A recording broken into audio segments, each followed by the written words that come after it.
Thì trong quá khứ chúng ta thấy rằng là hãng hàng không Vietjet Air này thì có rất nhiều những cái màn PR marketing mà phải nói là đi ngược lại thuần phong mỹ tục. Đấy, cái câu nói là thuần phong mỹ tục, rồi là đi ngược lại với cả cái tiêu chuẩn đạo đức công dung ngôn hạnh của người phụ nữ. Hiện tại thì em không lên án mấy cái cô người mẫu đó, mà chỉ lên án cái hành động đổ cái hành động mà cái hành động mà PR với cả marketing hết sức là lố lăng rẻ tiền của cái ông gọi là giám đốc marketing của hãng Vietjet Air. Thì hãng Vietjet Air là được gọi là hãng là delay airline mà. Trong quá khứ thì cái hãng Vietjet Air này cũng ra rất là nhiều lần quảng cáo PR hình ảnh của mình bằng những cô người mẫu chân dài, mông cong vú bự, sau đó là lên trên cái máy bay nhảy múa đi lại ướn ẹo, xong rồi khoe mông khoe vú. Thực ra là Bộ Văn hóa Thông tin phải tuyết còi cái hành động này, cái hành động PR mà luôn luôn Đảng và Nhà nước ta luôn luôn nói rằng là phụ nữ Việt Nam phải giữ cái nét gọi là công dung ngôn hạnh. Cái đó là hoàn toàn là đi ngược lại với cả cái thuần phong mỹ tục, bởi vì là ăn mặc sexy hở hang như vậy chỉ có trong quán bar, hay là những quán rượu đấy, hay là những vũ trường thôi. Cái đấy thì chấp nhận được bởi vì nó đúng nơi đúng chỗ. Nhưng mà việc các cô ấy ăn mặc hở hang, xong rồi đi lại ướn ẹo trên máy bay, trong máy bay để phục vụ rất là nhiều đối tượng. Trong quán bar hay là quán rượu, nhà hàng, vũ trường chỉ có trong một số những đối tượng nhất định là những thanh niên trẻ, những bạn trẻ thì đầu óc họ thoáng hơn, thì cái vấn đề mà các cô ấy thoát y hay là nhảy múa ở trong quán bar không vấn đề gì cả. Thế nhưng mà ở trên máy bay là phục vụ rất nhiều đối tượng, như là trẻ em cũng có, người già cũng có.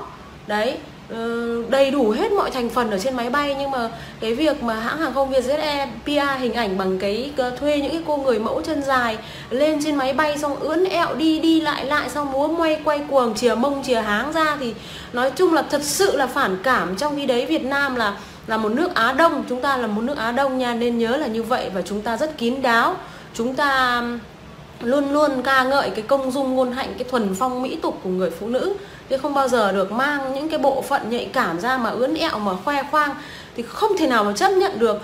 Cái này thì phải là nói là Bộ Văn hóa Thể thao và Du lịch nên có một cái cách nào đấy để mà phạt hành chính cái hãng hàng không này, bởi vì là cái này nó không thuộc phạm vi là của một cái hãng hàng không mà tư nhân mà đón một cái đoàn tư nhân được, mà đây là nguyên đội tuyển bóng đá Việt Nam. Những chàng trai của chúng ta đã thi đấu hết mình, đã thi đấu hết sức lực để mà đem lại cái vinh hạnh cho nước Việt Nam mình. Tại sao lại rõ ràng là có mấy ông Bộ Văn hóa Thể thao Du lịch đi cùng chuyến đó, tại sao không tuyết còi cái hành động như thế này? Nó rất là phản cảm và nó rất là đi ngược lại với cả những cái tiêu chuẩn đạo đức mà các bác ấy luôn luôn mà rêu rao. Đấy, trong khi đấy nha, Việt Nam mình đâu có thoáng về cái vấn đề đấy đâu. Nhất là cái vấn đề mại dâm, mua bán dâm là còn cấm nghiêm ngặt luôn. Bắt được là còn phải các cô gái mà đi bán dâm thế bắt được là phải vào trại phục hồi nhân phẩm. Đấy, thế còn các ông đàn ông thì cũng bị bêu xấu.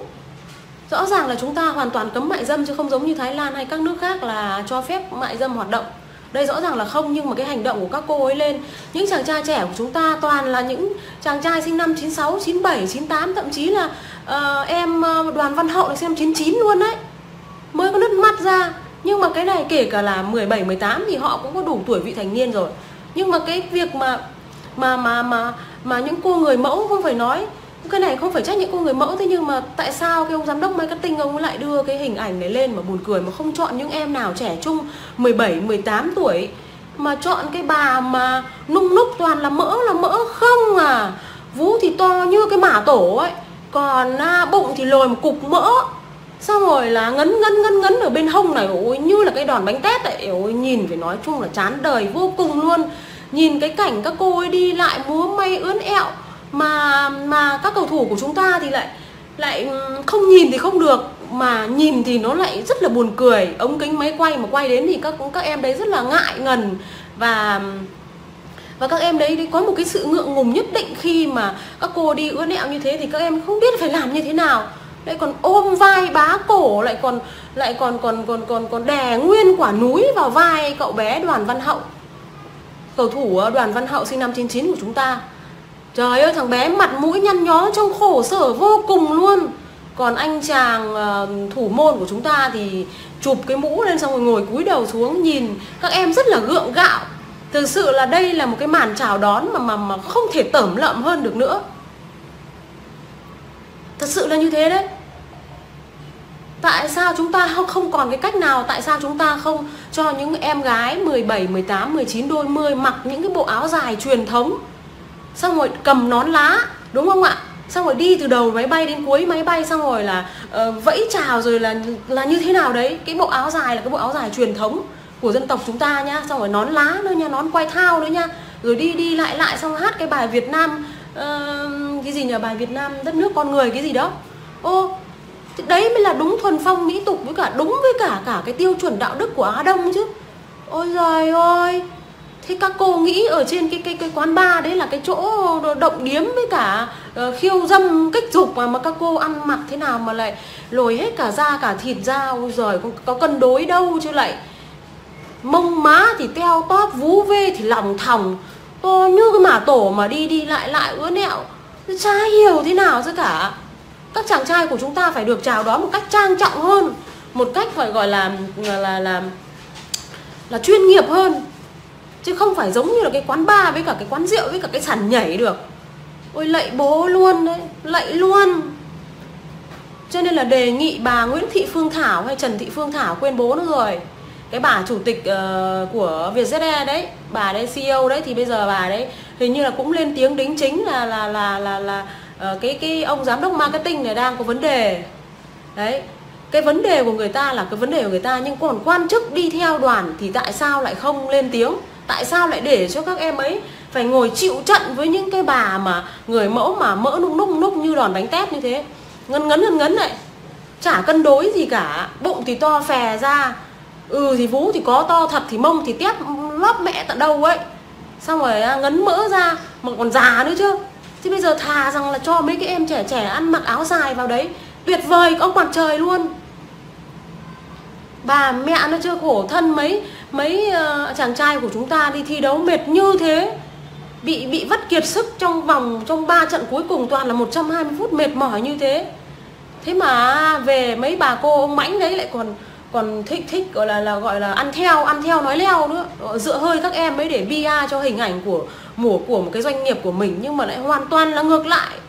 Cái PR, cái chiêu trò PR lại quá rẻ tiền như thế này thì nó bị phản ứng ngược.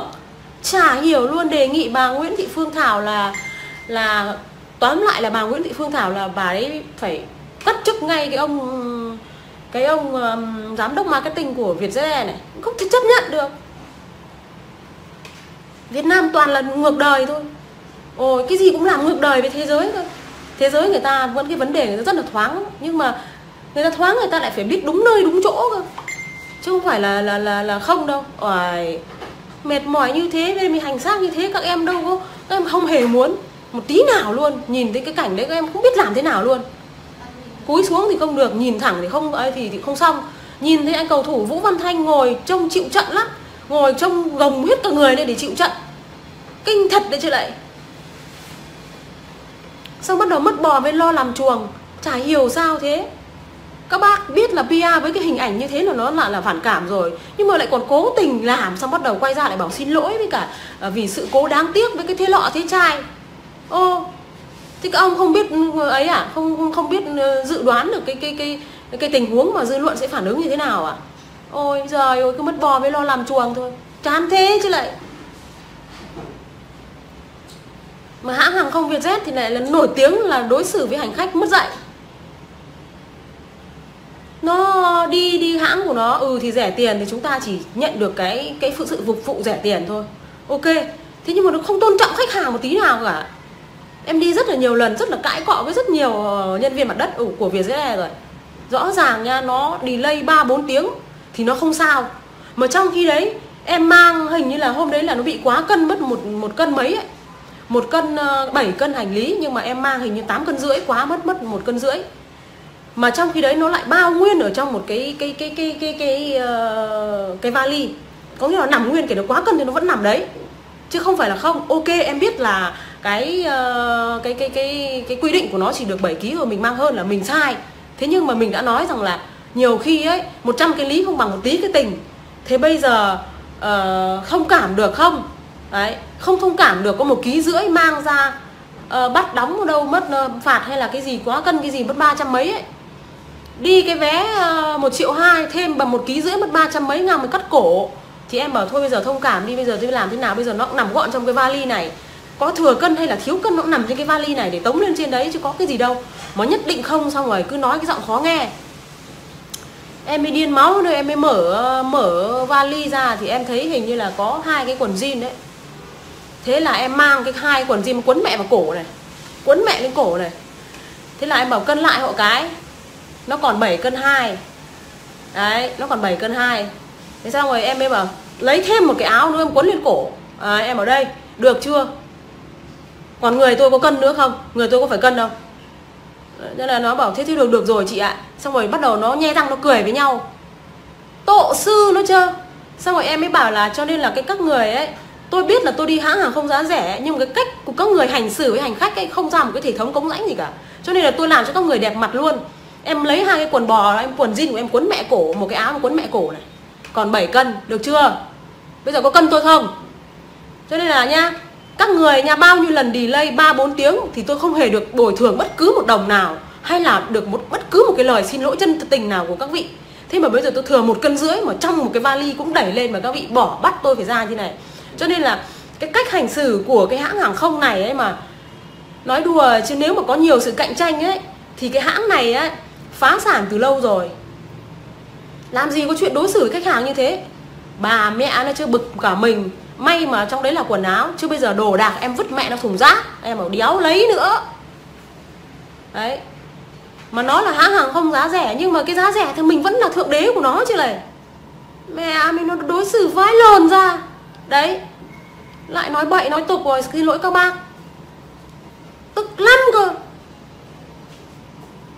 Các bác thấy em vô lý hay là không vô lý? Các bác thấy em vô lý không? Bởi vì là nhiều khi ấy, luật lệ quy định nó phải có những cái loại ngoại lệ, và nó có những cái tình huống mà cần phải bỏ qua. Trong cái vali của em, vali nhỏ đấy, rõ ràng là 8,5 cân hay 7 cân thì nó cũng tống lên trên một cái vali chứ nó thò ra ngoài đâu. Mà nhất định không. Cứ bắt đi đóng tiền cho bằng được. Đéo đóng. Thế là em quấn mẹ 2 cái quần jean vào cổ này, một cái áo nữa, đủ 7 cân. Mẹ tổ nó chứ lại. Đấy, xong bây giờ các tuyển thủ của chúng ta, những chàng trai của chúng ta toàn là lít nhít nhỏ nhỏ thôi. Mấy con mẹ xề đấy, đông như lợn xề ấy. Người mẫu mẹ gì mà béo như con lợn. Xong rồi núc na núc ních mỡ, xong rồi là từng khúc một như là khoanh giò ấy. Ôi giời, đi lại ướn ẹo vú vê lòng thòng, gợi tình gợi dục. Bó tay làm mấy em mới gồng hết cả người lên để chống đỡ. Đéo hiểu nổi luôn đấy.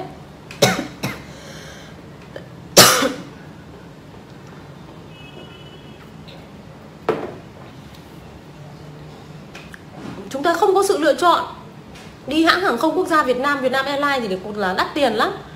Đi cũng phải giá, cũng phải là bét té nhe, cũng phải là 1,7 triệu. Thế còn bình thường thì Vietjet Air nó chỉ có 1 triệu đến 1,2 triệu thôi. Nói chung là nó cũng tiền nào của đấy. Đi hãng hàng không Việt Nam Airlines thì sướng lắm. Nói chung là cách họ phục vụ cũng chuyên nghiệp hơn. Mang tiếng là hãng hàng không tư nhân đấy mà phục vụ như cái cục cứt đấy. Nó cứ bảo là giá rẻ chỉ thế thôi. Đấy là một cái câu ngụy biện mà tởm lợm nhất trong các loại ngụy biện.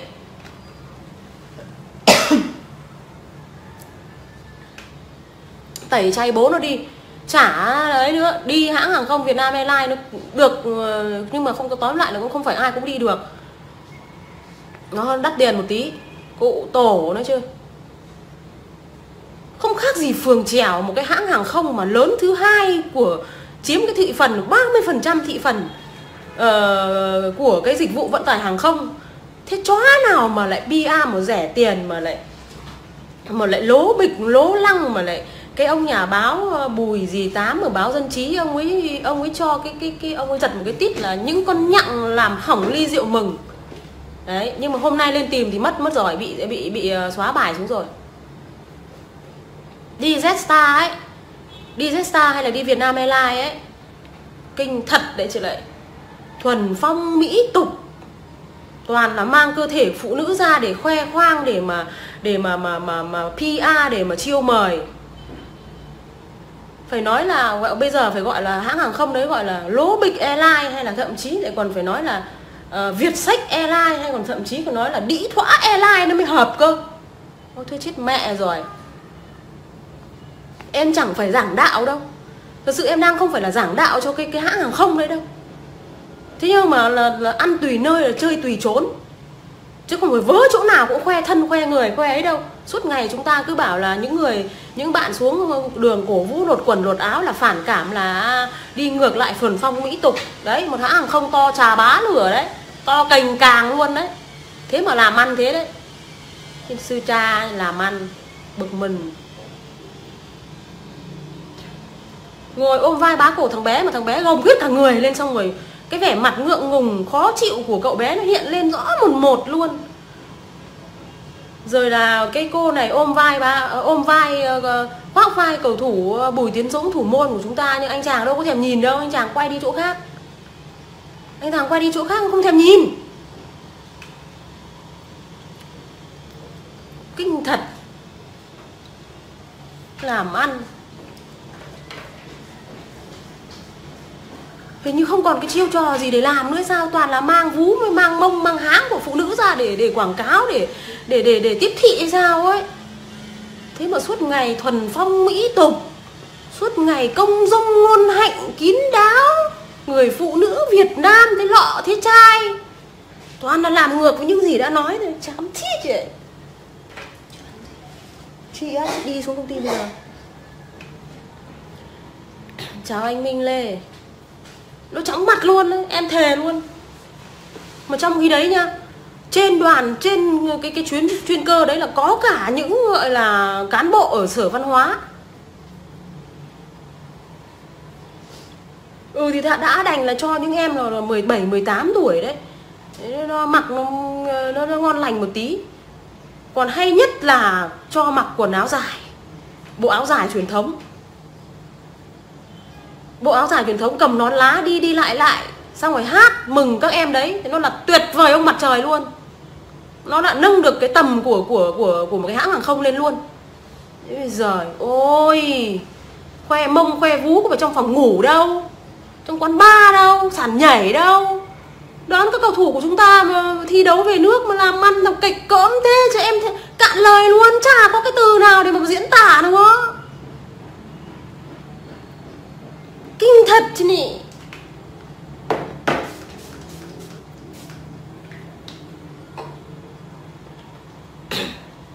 Chóng mặt thật. Văn hóa của chúng ta là nó đang bị xuống dốc một cách phải nói là trầm văn trọng. Thế nhưng mà lại Sở Văn hóa lại các loại ban ngành cục nọ hoàn kia lại mọc như nấm sau mưa ấy. Đấy, kinh thật.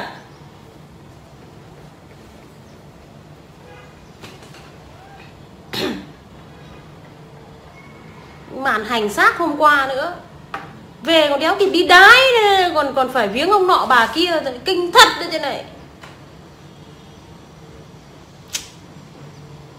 Công lao công trạng thì do những ông bầu ngày xưa, ông bầu Kiên, ông bầu Hiển, ông bầu Đức, ông Đoàn Nguyên Đức, rồi do Liên đoàn bóng đá, rồi do công sức mồ hôi nước mắt của ai đấy. Đấy.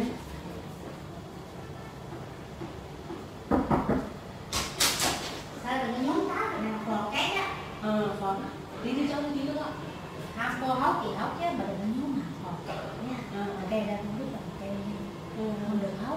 Đây cây nhân cây vừa đủ mình hốt một phò. Hiểu không? Hiểu chưa?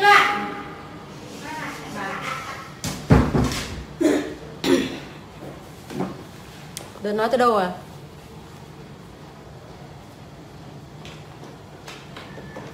mồ hôi công sức của các em, rồi là do cái sự đầu tư bài bản, do cái sự đầu tư bài bản của ông bầu Đoàn Nguyên Đức kết hợp với cả đội bóng trẻ Arsenal. 10 năm nay mới được cái thế hệ cầu thủ mà thi đấu mà lại tuyệt vời và đồng đều về mặt kỹ thuật như thế này. Thế công đéo nào của ông nọ bà kia mà bây giờ mà 5 tiếng đồng hồ thì bây giờ diễu hành thế thì ok, thế nhưng mà về cho các em đi đái đi ỉa cái chứ lại, rồi là ăn cái gì cho nó khỏe mạnh lại, chứ là đi viếng ông nọ bà kia báo công báo đền báo ơn báo đức gì ấy, tôi vãi luôn. Ấy lại nói bậy rồi. Bà mẹ này, trên này khổ thân em lắm. Em là cái loại mà nói tục nhất quả địa cầu này đấy các bác ạ. Các bác làm ơn là đừng có cho trẻ con hay là mấy cái đứa nhỏ nó nghe được, nó bảo cái cô kia nói bậy kinh khủng.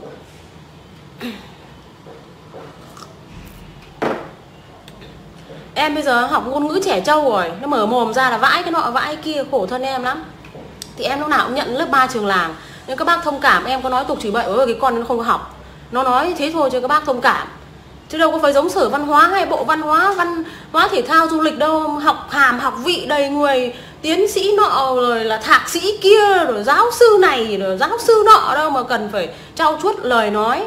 Đấy, em lớp 3 trường làng nhiều khi văng tục ra các bác thông cảm, bởi vì ít học nó thế. Đấy, kinh quá như này, đĩ thoại airline kinh thật.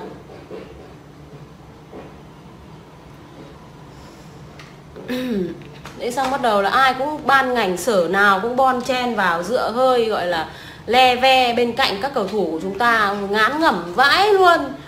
Quả này mà lần sau mà đạt AFF Cup thì rồi ôi, cái ông Park Hang-seo phải nói là ông chạy tụt mẹ quần rồi. Ông bảo chứ cứ mỗi lần mà thắng thế này lại cứ lôi đầu kéo cổ đi thế này thì mệt lắm.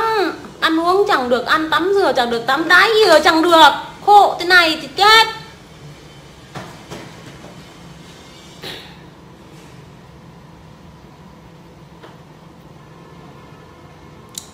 Thuần phong mỹ tục, văn hóa Á Đông, đàn bà con gái thì phải kín đáo, thể hiện được nét đẹp của người phụ nữ Việt Nam.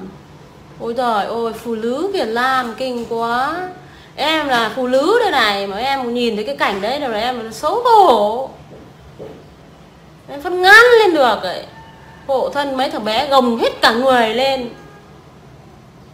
chả biết có thằng nào chào cờ không chả biết, mà thấy các em gồng hết cả người lên, khổ sở vô cùng luôn.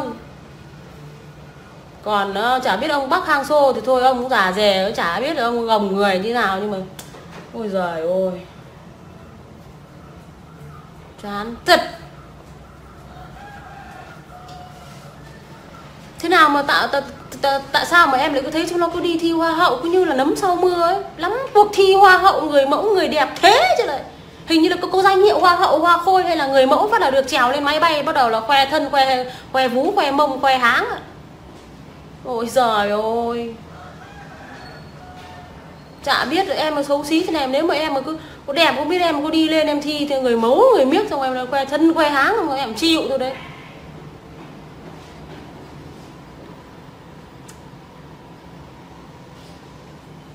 Rồi trong khi đấy so sánh với cả cái cách về cái cách mà đội tuyển U23 Uzbekistan về nước đấy, các em ấy ăn mặc áo trắng calavat ngồi nghiêm trang ở trên máy bay đi về đấy, chả có đâu mà lên mà ăn mặc bikini mà sexy hở hang lên múa may cả.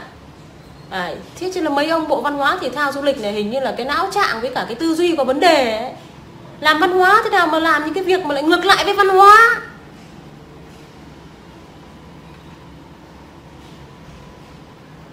Đấy, mặt em lại nhăn như quả táo tàu này, chết thật. Sờ chim bao nhiêu rồi bác? Thế sờ hôm nay sờ chim ít thôi. Nói thế thôi. Nói nhiều nó bảo cái con này nó chả có việc gì làm, suốt ngày nó lên nó chém gió. Em thì đầy việc nhiều lắm, tranh thủ giờ chuẩn bị đi làm đây, đi mần đây.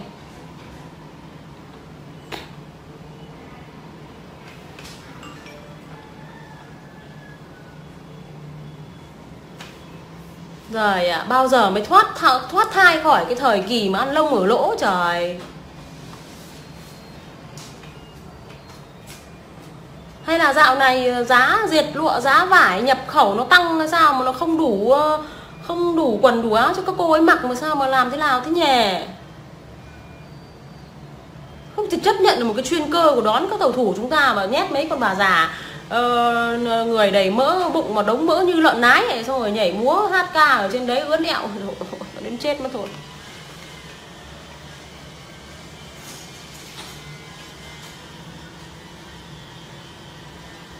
Ôi chị ơi, bánh chưng nó bị em không làm nữa bởi vì cái em không bán nữa bởi vì cái ship. Trời ơi, gọi điện cái giờ này mà lại gọi điện một cái số lay chứ lại khổ thế chứ lại. Mạng nó đang bị chập chờn đấy các bà con cô bác ạ.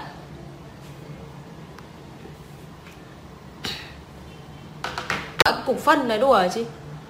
Chán thật chứ lại.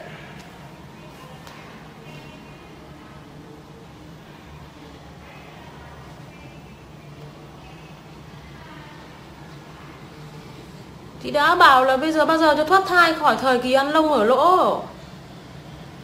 Suốt ngày cứ chê bọn tư bản đổi trụy mới cả bọn tư bản thế lọ thế chai, đổi trụy văn hóa, đổi trụy hở hang, rượu dâm dục, câu view câu ấy.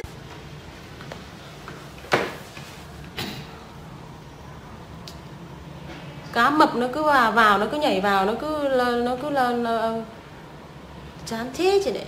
Nó bác đợi em tí sang cái con cá mập mất nết này.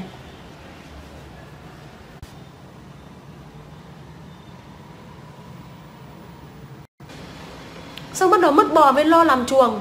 Chả hiểu sao thế. Các bác biết là PR với cái hình ảnh như thế là nó là phản cảm rồi, nhưng mà lại còn cố tình làm, xong bắt đầu quay ra lại bảo xin lỗi với cả vì sự cố đáng tiếc với cái thế lọ thế chai. Thì các ông không biết ấy à? Không biết dự đoán được cái tình huống mà dư luận sẽ phản ứng như thế nào à? Ôi giời ơi, cứ mất bò với lo làm chuồng thôi. Chán thế chứ lại. Mà hãng hàng không Vietjet thì lại là nổi tiếng là đối xử với hành khách mất dạy. Nó đi hãng của nó thì rẻ tiền thì chúng ta chỉ nhận được cái sự phục vụ rẻ tiền thôi. Ok. Thế nhưng mà nó không tôn trọng khách hàng một tí nào cả. Em đi rất là nhiều lần, rất là cãi cọ với rất nhiều nhân viên mặt đất của Vietjet Air rồi. Rõ ràng nha, nó delay 3-4 tiếng thì nó không sao. Mà trong khi đấy em mang hình như là hôm đấy là nó bị quá cân, mất một cân mấy ấy. 1 cân 7 cân hành lý, nhưng mà em mang hình như 8 cân rưỡi, quá mất 1 cân rưỡi. Mà trong khi đấy nó lại bao nguyên ở trong một cái vali. Có nghĩa là nằm nguyên, kể nó quá cân thì nó vẫn nằm đấy. Chứ không phải là không. Ok, em biết là cái quy định của nó chỉ được 7 kg rồi, mình mang hơn là mình sai. Thế nhưng mà mình đã nói rằng là nhiều khi ấy 100 cái lý không bằng một tí cái tình. Thế bây giờ không cảm được không? Đấy, không thông cảm được có 1,5 kg mang ra bắt đóng ở đâu mất phạt hay là cái gì quá cân cái gì mất 300 mấy ấy. Đi cái vé 1,2 triệu thêm bằng 1,5 kg mất 300 mấy ngàn mới cắt cổ. Thì em bảo thôi bây giờ thông cảm đi, bây giờ tôi làm thế nào? Bây giờ nó cũng nằm gọn trong cái vali này. Có thừa cân hay là thiếu cân nó cũng nằm trên cái vali này để tống lên trên đấy chứ có cái gì đâu. Mà nhất định không, xong rồi cứ nói cái giọng khó nghe. Em mới điên máu nữa, em mới mở vali ra thì em thấy hình như là có 2 cái quần jean đấy. Thế là em mang cái 2 quần jean quấn mẹ vào cổ này, quấn mẹ lên cổ này. Thế là em bảo cân lại hộ cái, nó còn 7 cân 2. Đấy, nó còn 7 cân 2. Thế xong rồi em mới bảo lấy thêm một cái áo nữa em quấn lên cổ. Em ở đây, được chưa? Còn người tôi có cân nữa không? Người tôi có phải cân đâu? Nên là nó bảo thế thì được rồi chị ạ. Xong rồi bắt đầu nó nhe răng nó cười với nhau. Tổ sư nó chưa? Xong rồi em mới bảo là cho nên là các người ấy, tôi biết là tôi đi hãng hàng không giá rẻ, nhưng mà cái cách của các người hành xử với hành khách ấy không ra một cái hệ thống cống rãnh gì cả. Cho nên là tôi làm cho các người đẹp mặt luôn. Em lấy 2 cái quần bò, em quần jean của em quấn mẹ cổ, một cái áo em quấn mẹ cổ này. Còn 7 cân, được chưa? Bây giờ có cân tôi không? Cho nên là nha, các người nha, bao nhiêu lần delay 3-4 tiếng thì tôi không hề được bồi thường bất cứ một đồng nào, hay là được bất cứ một cái lời xin lỗi chân tình nào của các vị. Thế mà bây giờ tôi thừa 1,5 cân mà trong một cái vali cũng đẩy lên mà các vị bỏ bắt tôi phải ra như này. Cho nên là cái cách hành xử của cái hãng hàng không này ấy mà nói đùa, chứ nếu mà có nhiều sự cạnh tranh ấy thì cái hãng này ấy phá sản từ lâu rồi. Làm gì có chuyện đối xử với khách hàng như thế. Bà mẹ nó chưa bực cả mình. may mà trong đấy là quần áo, chứ bây giờ đồ đạc em vứt mẹ nó thùng rác, em bảo đéo lấy nữa. Đấy. Mà nó là hãng hàng không giá rẻ, nhưng mà cái giá rẻ thì mình vẫn là thượng đế của nó chứ này. Mẹ mình nó đối xử vãi lồn ra. Đấy. Lại nói bậy nói tục rồi, xin lỗi các bác. Tức lắm cơ. Các bác thấy em vô lý hay là không vô lý? Các bác thấy em vô lý không? Bởi vì là nhiều khi ấy, luật lệ quy định nó phải có những cái loại ngoại lệ, và nó có những cái tình huống mà cần phải bỏ qua.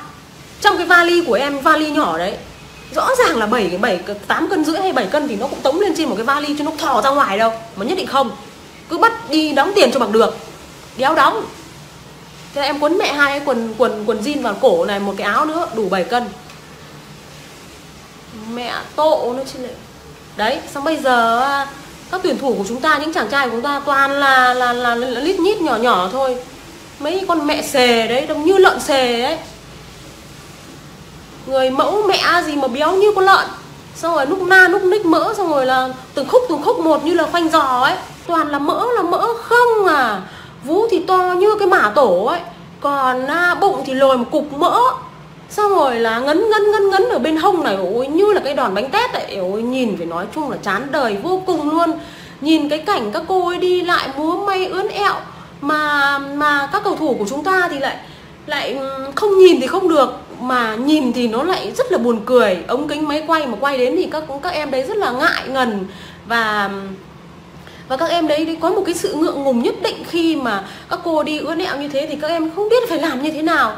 Lại còn ôm vai bá cổ, lại còn đè nguyên quả núi vào vai cậu bé Đoàn Văn Hậu, cầu thủ Đoàn Văn Hậu sinh năm 99 của chúng ta. Trời ơi, thằng bé mặt mũi nhăn nhó trông khổ sở vô cùng luôn.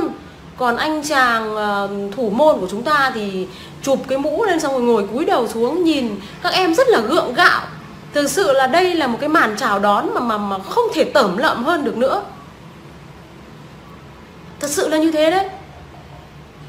Tại sao chúng ta không còn cái cách nào? Tại sao chúng ta không cho những em gái 17, 18, 19, đôi mươi mặc những cái bộ áo dài truyền thống, xong rồi cầm nón lá, đúng không ạ?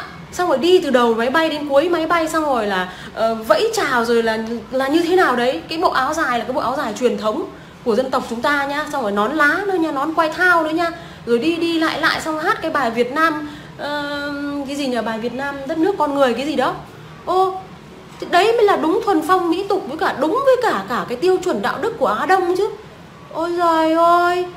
Thế các cô nghĩ ở trên cái quán bar đấy là cái chỗ động điếm với cả khiêu dâm kích dục mà các cô ăn mặc thế nào mà lại lồi hết cả da cả thịt ra. Ôi giời, có cân đối đâu chứ lại. Mông má thì teo tóp, vú vê thì lòng thòng, to như cái mả tổ mà đi lại ướn ẹo. Chả hiểu thế nào chứ cả. Các chàng trai của chúng ta phải được chào đón một cách trang trọng hơn, một cách phải gọi là chuyên nghiệp hơn, chứ không phải giống như là cái quán bar với cả cái quán rượu với cả cái sàn nhảy được. Ôi lạy bố luôn đấy, lạy luôn. Cho nên là đề nghị bà Nguyễn Thị Phương Thảo hay Trần Thị Phương Thảo, quên bố nữa rồi, cái bà chủ tịch của Vietjet Air đấy, bà đấy CEO đấy, thì bây giờ bà đấy hình như là cũng lên tiếng đính chính là cái ông giám đốc marketing này đang có vấn đề. Đấy, cái vấn đề của người ta là cái vấn đề của người ta, nhưng còn quan chức đi theo đoàn thì tại sao lại không lên tiếng? Tại sao lại để cho các em ấy phải ngồi chịu trận với những cái bà mà người mẫu mà mỡ núc như đòn bánh tét như thế, ngấn này, chả cân đối gì cả, bụng thì to phè ra, thì vú thì có to thật, thì mông thì tép lóp mẹ tận đâu ấy, xong rồi ngấn mỡ ra mà còn già nữa chứ. Thì bây giờ thà rằng là cho mấy cái em trẻ ăn mặc áo dài vào đấy, tuyệt vời, ông mặt trời luôn. Bà mẹ nó chưa khổ thân mấy chàng trai của chúng ta đi thi đấu mệt như thế, bị vắt kiệt sức trong 3 trận cuối cùng, toàn là 120 phút mệt mỏi như thế. Thế mà về mấy bà cô ông mãnh đấy lại còn thích gọi là ăn theo nói leo nữa, dựa hơi các em ấy để PR cho hình ảnh của một cái doanh nghiệp của mình, nhưng mà lại hoàn toàn là ngược lại. Cái PR, cái chiêu trò PR lại quá rẻ tiền như thế này thì nó bị phản ứng ngược. Chả hiểu luôn. Đề nghị bà Nguyễn Thị Phương Thảo là tóm lại là bà Nguyễn Thị Phương Thảo là bà ấy phải cất chức ngay cái ông giám đốc marketing của Vietjet Air này, không thể chấp nhận được. Việt Nam toàn là ngược đời thôi. Ôi, cái gì cũng làm ngược đời với thế giới thôi. Thế giới người ta vẫn cái vấn đề người ta rất là thoáng, nhưng mà người ta thoáng người ta lại phải biết đúng nơi đúng chỗ cơ, chứ không phải là không đâu. Ôi, mệt mỏi như thế nên mình hành xác như thế, các em đâu có, các em không hề muốn một tí nào luôn. Nhìn thấy cái cảnh đấy các em không biết làm thế nào luôn. Cúi xuống thì không được, nhìn thẳng thì không ấy thì không xong. Nhìn thấy anh cầu thủ Vũ Văn Thanh ngồi trông chịu trận lắm, ngồi trông gồng hết cả người lên để chịu trận, kinh thật đấy chứ lại. Nó đã nâng được cái tầm của một cái hãng hàng không lên luôn. Bây giờ ôi, khoe mông khoe vú có phải trong phòng ngủ đâu, trong quán bar đâu, sàn nhảy đâu. Đón các cầu thủ của chúng ta mà thi đấu về nước mà làm ăn làm kịch cỡm thế cho em cạn lời luôn, chả có cái từ nào để mà diễn tả đâu á. Kinh thật chứ nhỉ.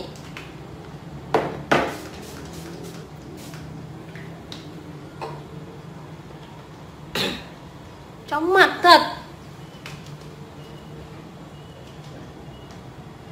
Văn hóa của chúng ta là nó đang bị xuống dốc một cách phải nói là trầm văn trọng. Thế nhưng mà lại Sở Văn hóa lại các loại ban ngành cục nọ hoàn kia lại mọc như nấm sau mưa ấy. Đấy, kinh thật.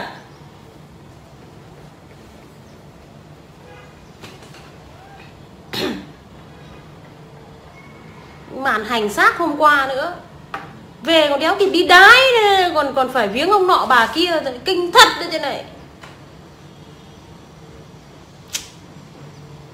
Công lao công trạng thì do những ông bầu ngày xưa, ông bầu Kiên, ông bầu Hiển, ông bầu Đức, ông Đoàn Nguyên Đức, rồi do Liên đoàn bóng đá, rồi do công sức mồ hôi nước mắt của ai để đấy.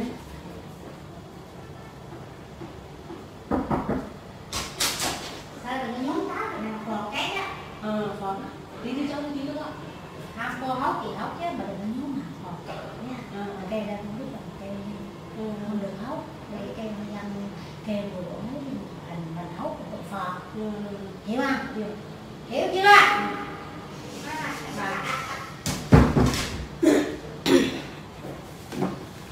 Đừng nói tới đâu à?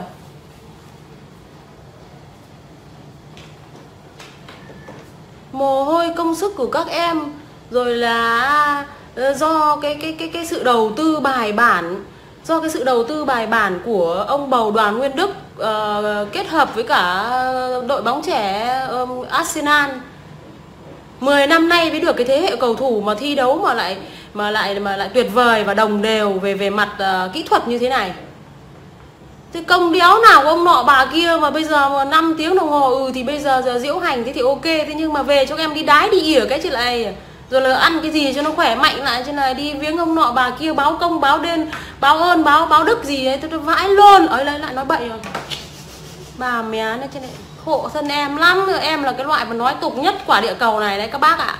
Các bác làm ơn là đừng có cho trẻ con hay là mấy cái đứa nhỏ nó nghe được, nó bảo cái cô kia nói bậy kinh khủng.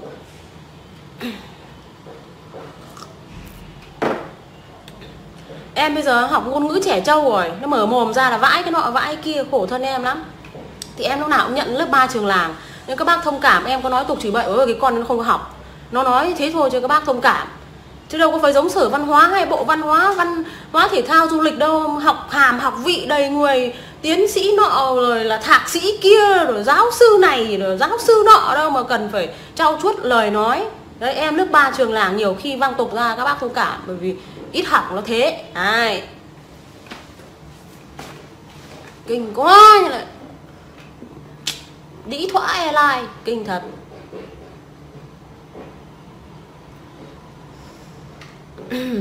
Đấy, xong bắt đầu là ai cũng ban ngành sở nào cũng bon chen vào dựa hơi gọi là le ve bên cạnh các cầu thủ của chúng ta, ngán ngẩm vãi luôn. Quả này mà lần sau mà đạt AFF Cup thì rồi ôi, cái ông Park Hang-seo phải nói là ông chạy tụt mẹ quần rồi. Ông bảo chứ cứ mỗi lần mà thắng thế này lại cứ lôi đầu kéo cổ đi thế này thì mệt lắm.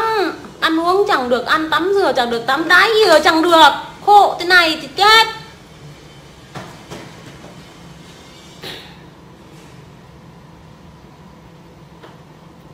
Thì trong quá khứ chúng ta thấy rằng là hãng hàng không Vietjet Air này thì có rất nhiều những cái màn PR marketing mà phải nói là đi ngược lại thuần phong mỹ tục. Đấy, cái câu nói là thuần phong mỹ tục, rồi là đi ngược lại với cả cái tiêu chuẩn đạo đức, công dung ngôn hạnh của người phụ nữ.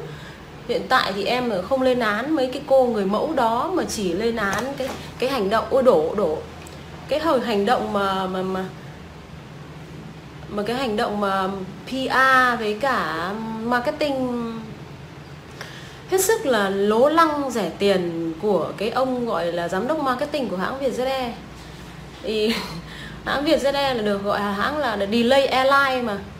Trong quá khứ thì cái hãng Vietjet Air này cũng ra rất là nhiều lần quảng cáo PR hình ảnh của mình bằng những cô người mẫu chân dài, mông cong vú bự, sau đó là lên ở trên cái máy bay nhảy múa đi lại ướn ẹo, xong rồi khoe mông khoe vú. Thực ra là Bộ Văn hóa Thông tin phải tuyết còi cái hành động này, cái hành động PR mà luôn luôn Đảng và Nhà nước ta luôn luôn nói rằng là phụ nữ Việt Nam phải giữ cái nét gọi là công dung ngôn hạnh. Cái đó là hoàn toàn là đi ngược lại với cả cái thuần phong mỹ tục, bởi vì là ăn mặc sexy hở hang như vậy chỉ có trong quán bar, hay là những quán rượu đấy, hay là những vũ trường thôi. Cái đấy thì chấp nhận được bởi vì nó đúng nơi đúng chỗ.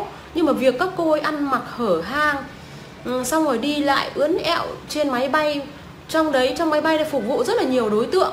Trong quán bar hay là quán rượu, nhà hàng, vũ trường chỉ có một số những đối tượng nhất định là những thanh niên trẻ, những bạn trẻ thì đầu óc họ thoáng hơn, thì cái vấn đề mà các cô ấy thoát y hay là nhảy múa ở trong quán bar không vấn đề gì cả.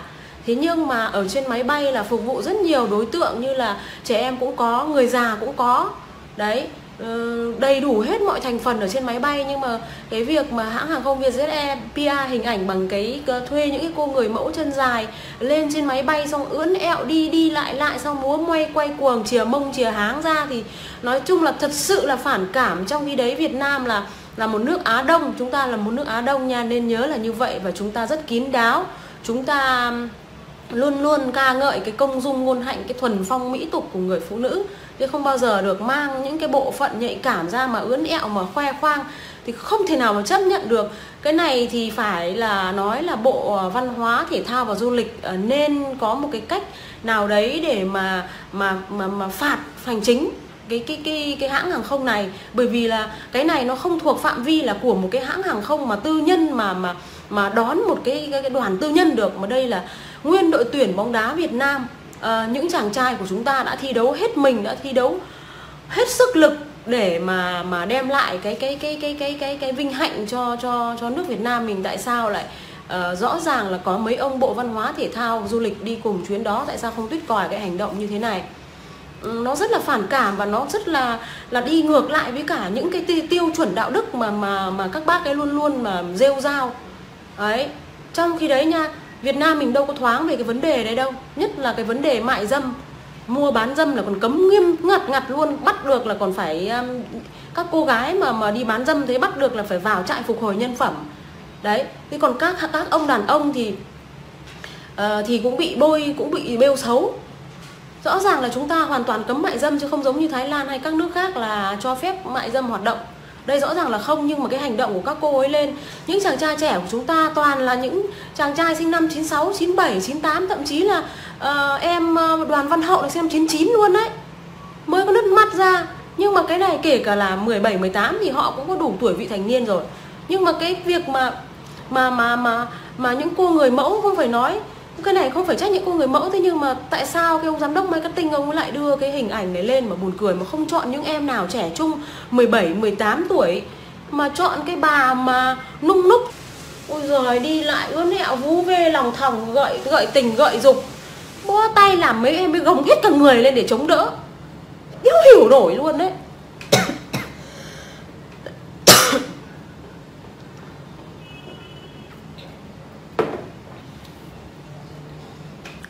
Chúng ta không có sự lựa chọn. Đi hãng hàng không quốc gia Việt Nam Airlines thì cũng là đắt tiền lắm. Đi cũng phải giá, cũng phải là bét té nhe, cũng phải là 1,7 triệu. Thế còn bình thường thì Vietjet Air nó chỉ có 1 triệu đến 1,2 triệu thôi. Nói chung là nó cũng tiền nào của đấy. Đi hãng hàng không Vietnam Airlines thì sướng lắm. Nói chung là cách họ phục vụ cũng chuyên nghiệp hơn. Mang tiếng là hãng hàng không tư nhân đấy mà phục vụ như cái cục cứt đấy. Nó cứ bảo là giá rẻ chỉ thế thôi. Đấy là một cái câu ngụy biện mà tởm lợm nhất trong các loại ngụy biện.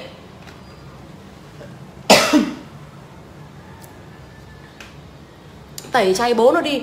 Chả đấy nữa. Đi hãng hàng không Vietnam Airlines nó được, nhưng mà không có, tóm lại là cũng không phải ai cũng đi được. Nó đắt tiền một tí. Cụ tổ nó chứ. Không khác gì phường Trèo, một cái hãng hàng không mà lớn thứ hai của, chiếm cái thị phần 30% thị phần của cái dịch vụ vận tải hàng không. Thế chó nào mà lại bia mà rẻ tiền mà lại lố bịch lố lăng, mà lại cái ông nhà báo Bùi gì Tám ở báo Dân Trí, ông ấy cho ông ấy giật một cái tít là những con nhặng làm hỏng ly rượu mừng. Đấy, nhưng mà hôm nay lên tìm thì mất rồi, bị xóa bài xuống rồi. Đi Jetstar ấy, đi Jetstar hay là đi Vietnam Airlines ấy, kinh thật đấy chị lại. Thuần phong mỹ tục, toàn là mang cơ thể phụ nữ ra để khoe khoang, để mà PR, để mà chiêu mời. Phải nói là bây giờ phải gọi là hãng hàng không đấy gọi là lố bịch Airline, hay là thậm chí lại còn phải nói là Vietjet Airline, hay còn thậm chí còn nói là Đĩ Thoã Airline nó mới hợp cơ. Ôi thôi chết mẹ rồi. Em chẳng phải giảng đạo đâu. Thật sự em đang không phải là giảng đạo cho cái hãng hàng không đấy đâu. Thế nhưng mà là ăn tùy nơi, là chơi tùy trốn. Chứ không phải vớ chỗ nào cũng khoe thân, khoe người, khoe ấy đâu. Suốt ngày chúng ta cứ bảo là những bạn xuống đường cổ vũ lột quần lột áo là phản cảm, là đi ngược lại thuần phong mỹ tục. Đấy, một hãng hàng không to trà bá lửa đấy, to cành càng luôn đấy. Thế mà làm ăn thế đấy. Thiên sư cha làm ăn bực mình. Ngồi ôm vai bá cổ thằng bé, mà thằng bé gồng hết cả người lên, xong rồi cái vẻ mặt ngượng ngùng khó chịu của cậu bé nó hiện lên rõ một luôn. Rồi là cái cô này ôm vai khoác vai cầu thủ Bùi Tiến Dũng, thủ môn của chúng ta, nhưng anh chàng đâu có thèm nhìn đâu, anh chàng quay đi chỗ khác. Anh chàng quay đi chỗ khác không thèm nhìn. Kinh thật. Làm ăn hình như không còn cái chiêu trò gì để làm nữa sao, toàn là mang vú, mang mông, mang háng của phụ nữ ra để quảng cáo, để tiếp thị hay sao ấy. Thế mà suốt ngày thuần phong mỹ tục, suốt ngày công dung ngôn hạnh kín đáo, người phụ nữ Việt Nam thế lọ thế trai, toàn là làm ngược với những gì đã nói rồi. Chám thiết vậy. Chị á, đi xuống công ty bây giờ. Chào anh Minh Lê. Nó chóng mặt luôn đấy, em thề luôn. Mà trong khi đấy nha, trên đoàn, trên cái chuyên cơ đấy là có cả những gọi là cán bộ ở Sở Văn hóa. Thì đã đành là cho những em là 17, 18 tuổi đấy, nó mặc nó ngon lành một tí. Còn hay nhất là cho mặc quần áo dài, bộ áo dài truyền thống. Bộ áo dài truyền thống, cầm nón lá đi lại, xong rồi hát mừng các em đấy. Thế nó là tuyệt vời ông mặt trời luôn.